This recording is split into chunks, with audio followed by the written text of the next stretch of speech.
You have everybody in place, and the Committee on Local Government will get started if you want to call the roll.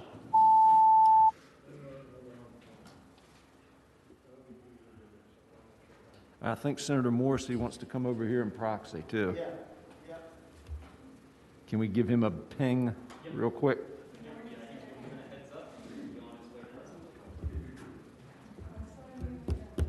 And Senator Hanger needs to check in.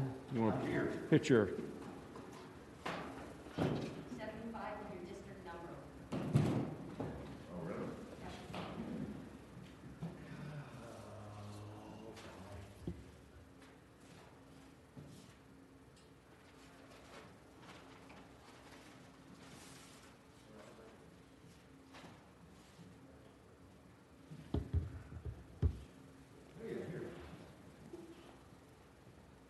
We're just going to let Senator Morrissey proxy before we...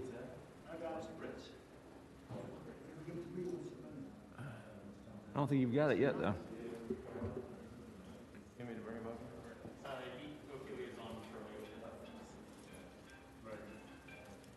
And then we'll let Senator Stewart get started. You ready? Good morning.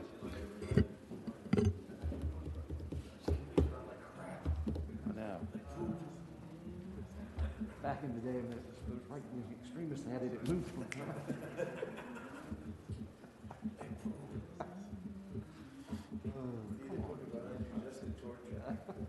I used to just proxy out. No, this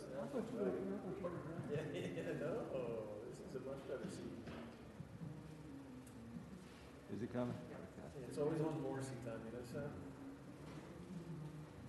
All right, Richard, Senator Stewart, why don't you just go ahead and get started? He'll be here in a second. Thank you, Mr. Chairman. Mr. Chairman, as you recall, Senate Bill 1249. Everybody, hey, come on. Attention. We discussed a little bit at the last meeting.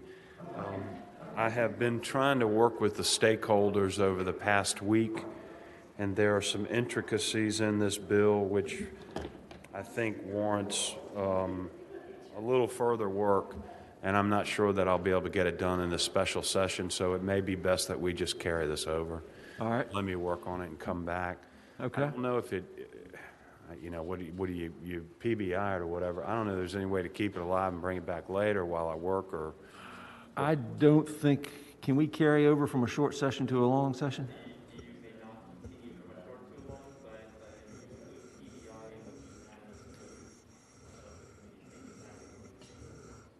Work it out.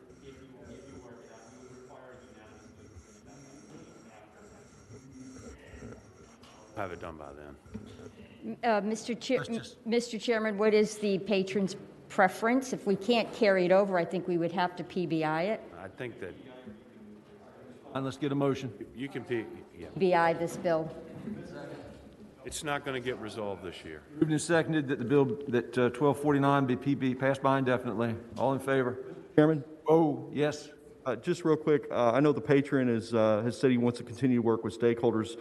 Would you like a letter from the chair to, have any working group or anything? As we PBI it, we could do a letter if that would be... I don't think that's I necessary. think we need that, Mr. Chairman. I can work it out with him. It's just I need more time than we have in this session is all. Yep, okay.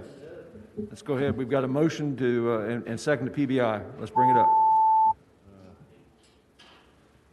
There's always one, Mr. Chairman. There's always one. Always one. Problem child. And Ayes 14, noes 0. all right, I don't want to mess you guys up, but I told Senator Survell he's in the midst of hacking the Court of Appeals over there, so I thought I'd let him come over. We'd hear his 1457. Thank you, Mr. Chairman. Senate Bill 1457 is a bill that relates to one lot in Fairfax County and nothing else. There's a 28-acre parcel there that was once part of George Washington's estate. It sits on a bluff overlooking the Potomac. It's named River Farm, which is one of his 5 farms, and it's currently owned by the American Horticultural Society. And the county is looking at putting a historical zoning overlay district on the property. And the property, by the way, was acquired in 1973 after the Russians were going to buy it for a dacha. And there's a wealthy woman named Annenberg Haupt, who donated $1 million to the Horticultural Society to buy it and save it from the Russians. And Pat Nixon was at the ribbon cutting with Lady Bird Johnson, and now we just want to protect and preserve it. So basically, the bill just enhances the county's powers under the Historic Zoning Overlay District by allowing them to put a zoning overlay on it that prohibits subdivision and requires public access, which was a condition of Ms. Haupt's gift when she gave them $1 million back in 1973. And so Fairfax County has asked for this authority. It only applies to Fairfax. It only applies to one property in Fairfax County. I would hope we could pass it. Any questions for Senator Surville on 1457? Senator Hanger. Thank you, Mr. Chairman. I was wondering, will this prohibit the use of shopping carts in that area?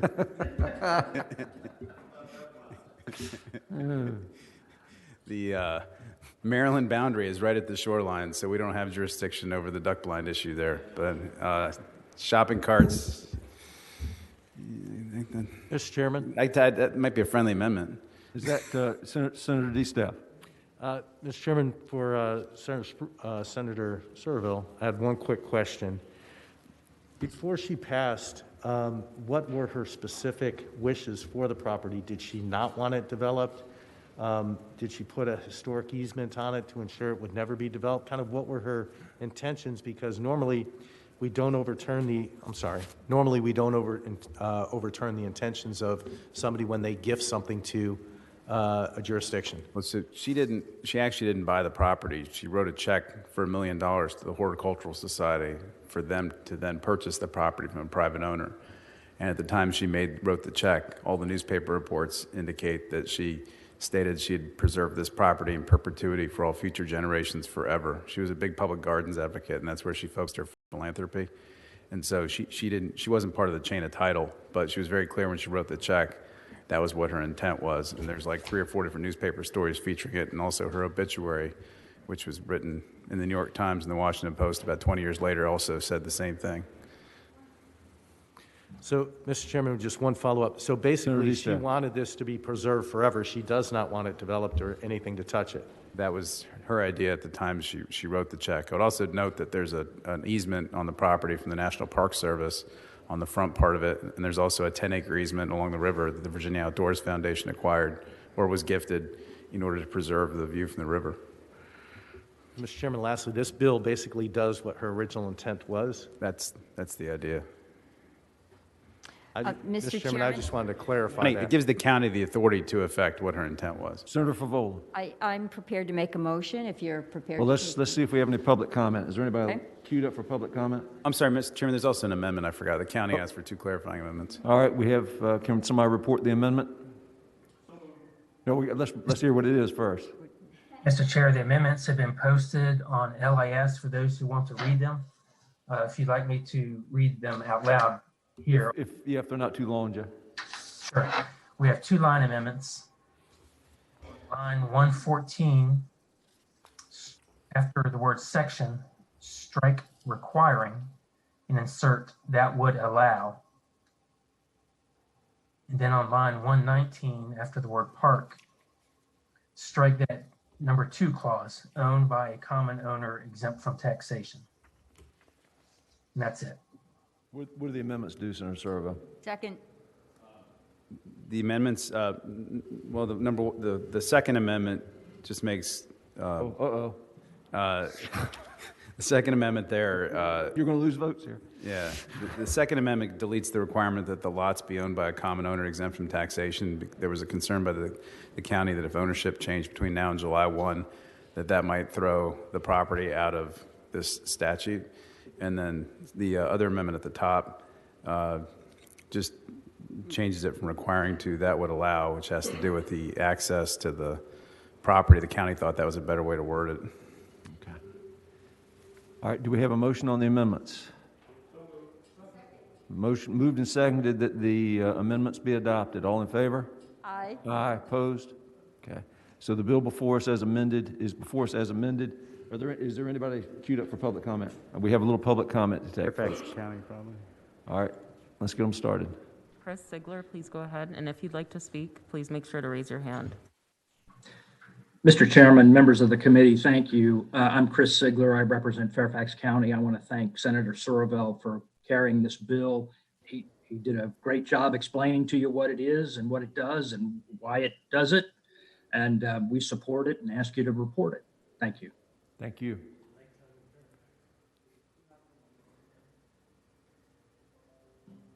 Mr. Chairman, Senator Favola. I move that we report the bill as Well, amended. let me just make sure we're not cutting anybody off in public comment. That's it? Okay. All right, I'll go ahead and restate your motion, Senator Favola. I move that we report the bill as amended. Is there a second? All right, moved and seconded that the bill be reported. Open the roll.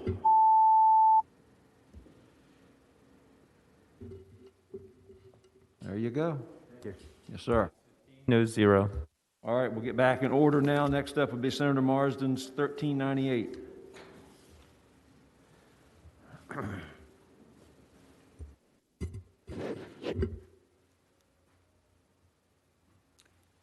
Thank you, Mr. Chairman. Senate Bill 1393, I think it is, or 98. 98, Well, excuse me. I'm sorry. It's 93. I'm sorry. Thank you. Thank you. My 3 looked like an 8. Mr. Chairman, this is a bill that I worked with the Chesapeake Bay Foundation on, and we have a substitute. All right, there's a substitute. Been moved and seconded that the substitute be adopted. All in favor say aye. Aye. Opposed? Okay, the substitute's in front of us. Thank you, Mr. Chairman. This has turned out to be a very important bill, but it run into a little bit of a snag. We're losing about 16,000 acres of forest and trees here in this Commonwealth, which has impact on flooding, on sediment, erosion of soil, creating heat islands, and mitigating carbon in the atmosphere. And what this bill did originally here was to create some flexibility for our localities to assist them in meeting municipal separate stormwater sewer system, MS4, permits through installing an approved urban tree canopy expansion and using best management practices, mitigating local flooding in any development project located in the Chesapeake Bay Preservation Area, to ameliorate the heat islands I just talked about, and to conform to the comprehensive plan adopted by the locality. The problem came in because essentially, if somebody didn't want, Dominion Power, for instance, is trying to find over 100,000 acres of land for solar development, and if somebody didn't want solar development, they could use this expanded flexibility in terms of requiring developers to require trees or to plant trees could absolutely be counterproductive to a solar facility. Same situation with somebody who just doesn't want development. They could just make it impossible. So what the substitute does is provide 2 enactment clauses. The first one creates a study group that's pulled together by the folks at Agriculture and Forestry and the Natural Resources Secretariats to pull together a study group with the development industry, with experts, with environmental community, to study how to solve this problem, to get our tree count up, start reversing that 16,000 tree deficit that we seem to be going through every year. And that would be due in October. And the other enactment clause would create this as a reenactment. We would have to reenact this bill next year. And the study will give us a time to do that, to do this very important thing. And so I would urge you to support the substitute and pass the bill, which is to be reenacted next year after the study. Any questions for Senator Marsden on the substitute for 1393? 1393. Mr. Chairman. Senator DeSteff?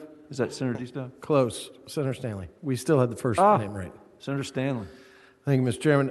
I'd ask the patron, looking at line 60, 68, and then again it's repeated down at the bottom.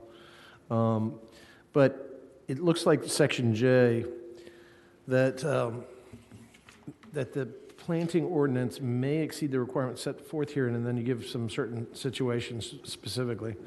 And one being, in any development project located in an area prior to the passage of the Federal Fair Housing Act of 1968, given the code section, was redlined or graded D by the Federal Homeowners Loan Corporation.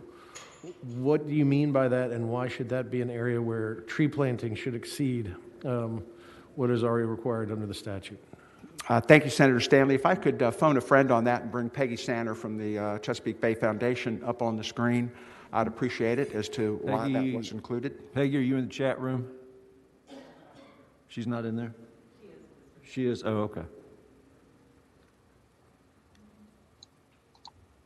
Good morning, Senator. I'm here. Oh, there you go. Go ahead. Mr. Chairman, members of the committee, I'm Peggy Sander of the Chesapeake Bay Foundation. I want to thank all of you for the opportunity to speak this morning and thank Senator Marsden in particular for carrying this bill. Had a bit of a Zoom issue, so if the question could be repeated, that would be terrific. Senator Stanley? Thank you. Yes, ma'am. Looking at line 68 of the bill, and again, it's repeated, as I said before, down at the bottom with regard to the Chesapeake Bay Foundation. But it says that in this statute, the local tree replacement planting ordinance adopted may exceed the requirements, and then it gives in general areas to generate pollution reduction credits in compliance with local municipal separate storm sewer systems, the MS4 that Senator Marsden talked about. But then it says, in any development project located in an area that prior to the passage of the Federal Fair Housing Act of 1968, giving the code section, was redlined or graded D by the Federal Homeowners Loan Corporation. Why would, number one, what is that area and what does that grade D or redline mean? And then why, upon that explanation, do we have to have tree replacement that exceed what's already in the code? So thank you for the question, which I think is a very important one. The reference to the federal law is a reference to what was occurring here in Virginia prior to the enactment of the Fair Housing Act by the federal government. In other words, redlining portions of especially some of our urban areas in Richmond, for example, Norfolk, and several other localities. In those areas which were historically redlined and therefore experienced significant disinvestment, now outlawed, we have the legacy. The legacy in part includes significant areas of our cities which are in effect treeless. That has ongoing ramifications. The Science Museum of Virginia did a study released last year, which demonstrated that in parts of Richmond, formerly redlined, the summertime temperatures were at 16 degrees hotter than surrounding greener areas. So this is a historic inequity that we think enabling localities to have some greater flexibility to address through trees would be beneficial to our community. So that's why that section is in there. Senator Stanley, any other questions? I thank the gentlelady for the answer. Yeah, and just to remind everybody, this will be going essentially to a study and also it has a reenactment clause on it as well. So, any other questions for Senator Marsden? All right, let's go to public comment. Do we have anybody other than Ms. Sander signed up? Brent Hunsiger, please go ahead. Mr. Chair and members of the committee, thank you for the opportunity to speak today. I'm Brent Hunsinger, Friends of the Rappahannock. We support SB 1393. It'll allow localities in Virginia to fight recurrent flooding, meet their permit requirements for cleaning up the Chesapeake Bay, and remedy ongoing injustices as were just discussed. Thank you very much, and we hope you will support this bill. Okay, thank you. Let me say this. We've got a lot of people signed up, and I'm willing to give everybody a moment to speak, but understand what this substitute is doing, right? It's creating a study, and it's also going to require that this bill be reenacted word for word by the next General Assembly in order to become law. So if that impacts your statement, don't feel obliged just because you've signed up that you have to speak. But if you still have something you want to say, we're going to give you about 30 seconds apiece to say it. But obviously the bill is not a final product by any stretch of the imagination, the substitute for the bill. So, all right, with that, anybody who wants to speak, please go ahead. Chip Dix, please go ahead. My name is Chip Dix, and I represent the solar industry, and we appreciate working with Senator Marsden on this bill. We think this is a good approach to have the study first and then a reenactment clause. Thank you. Chris Sigler, please go ahead. Mr. Chairman, members of the committee, thank you. I represent Fairfax County, and Fairfax County supports this bill. Thank you. David Blount, please go ahead.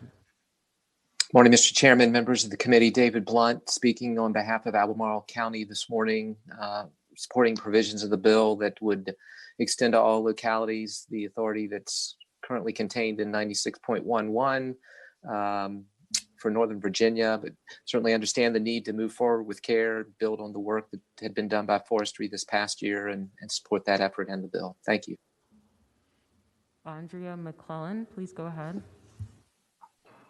Good morning, Mr. Chair. I support this bill. I'm representing the city of Norfolk as Norfolk City Council person, as well as Vice Chair of the Chesapeake Bay Program Local Government Advisory Committee for the state of Virginia. We need every tool in our toolbox to mitigate flooding, as well as to improve the water quality in the Chesapeake Bay. Excited to see this study and hopefully be reenacted next year. Thank you. Thank you. Philip Abraham, please go ahead. Mr. Chairman, members of the committee, Phil Abraham representing the Virginia Association for Commercial Real Estate. We had significant concerns with the underlying bill, but with the reenactment clause and the stakeholder group, we do support it. And thanks Senator Marsden and particularly Ms. Sander for working with us on this. Thank you. Thank you. Katie Hellebush, please go ahead. Hello, Mr. Chair and members of the committee. Katie Hellebush representing the Virginia Forestry Association. I want to thank Senator Marsden for working with all the stakeholders and incorporating the opportunity for the Department of Forestry to lead stakeholders in a study before the reenactment. We think this is an important opportunity to bring everyone together to examine the very important issues, not only of tree preservation, but also of sustainable forest management and forest health. So thank you again. We support this with the substitute, and I'd like to make sure to echo Virginia Farm Bureau's support of the substitute as well, since they could not sign on this morning. Thank you. Calvert, please go ahead. Good morning, Mr. Chair. My name is Pat Calvert. Virginia Conservation Network. I'd like to express our full support for this legislation and look forward to seeing you again next year. Beck Stanley, please go ahead. Beck Stanley for the Virginia Agribusiness Council. We lost you, Beck. Beck Stanley for the Virginia Agribusiness Council. We support the substitute. Thank you. Zachary Sheldon, please go ahead. Good morning, Mr. Chairman and members of the committee. I'm Zachary Sheldon with the Nature Conservancy. We support this legislation. Tree conservation efforts are an important component of nature-based solutions to mitigate the impacts of climate change. There's been multiple studies done in Virginia Beach that show that green infrastructure, including tree cover, is a pillar strategy for flood risk reduction, and that forested areas use and store vastly more water than any other land cover type across the city. So this legislation will help localities maintain the flood risk reductions that trees provide. So we hope you support it this year and next year. Thanks. Thank you. Speaker Philip Abraham, please go ahead. I think he's already been. We've already had Phil. So is that it? All right, that's it. That's it for public comment. So we work on motion. Chairman, I move that we report the bill. Substitute, the It's substitute. a substitute, yep. It's been moved and anybody want to, and moved and properly seconded that we report 1393 in the nature of a substitute. Let's open the roll.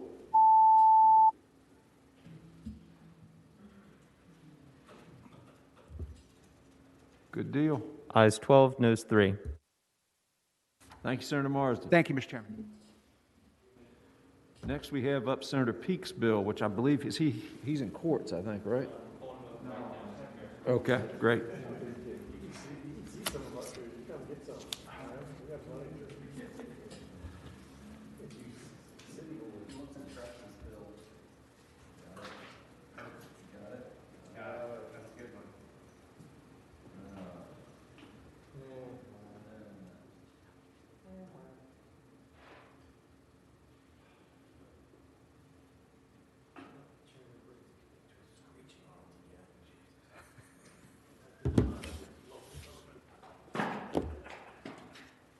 I'll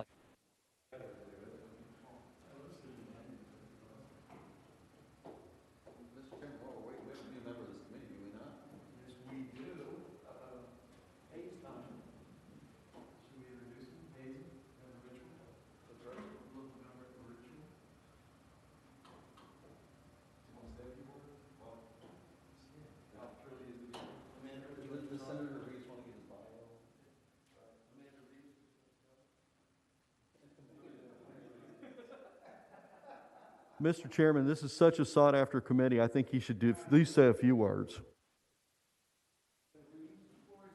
Senator Reeves, your public is calling for you. I have the right to remain silent.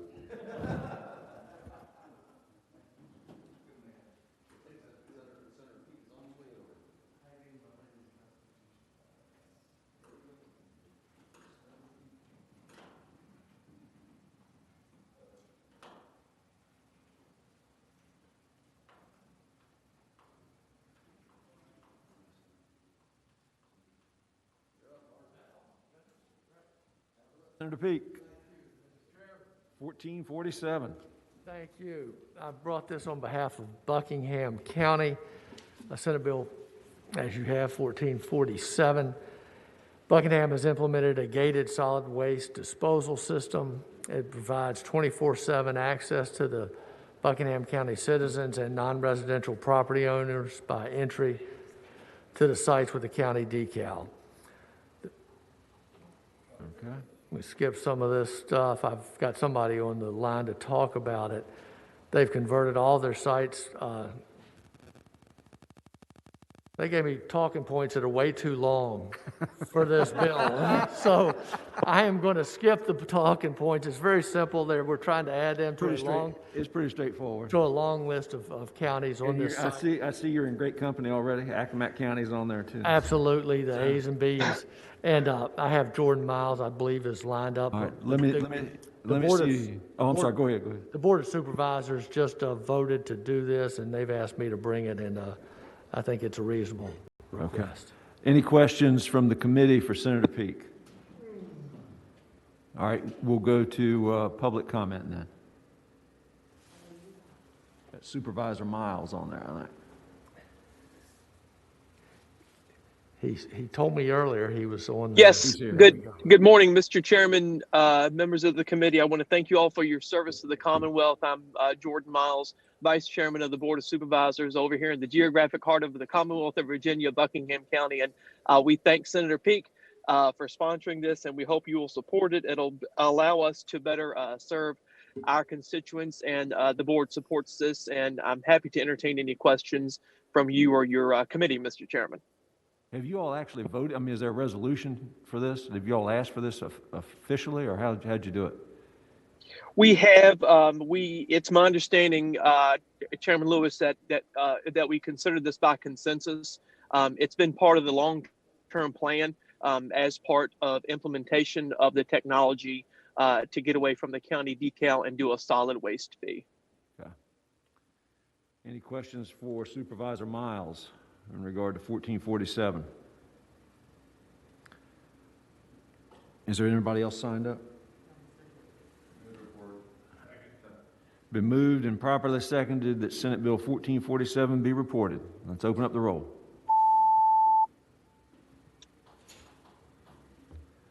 There you go, Senator Peake. You're on the uncontested docket. 0. Sir, I believe that's it for today, is it not? All right, we've got, I know one bill, Senator Surville's got a bill that we'll have to meet for next Monday, but that should be, unless there are any surprises that came in on Friday, which there may well be, that might be it. All right, with that, if nobody else has anything, we are adjourned.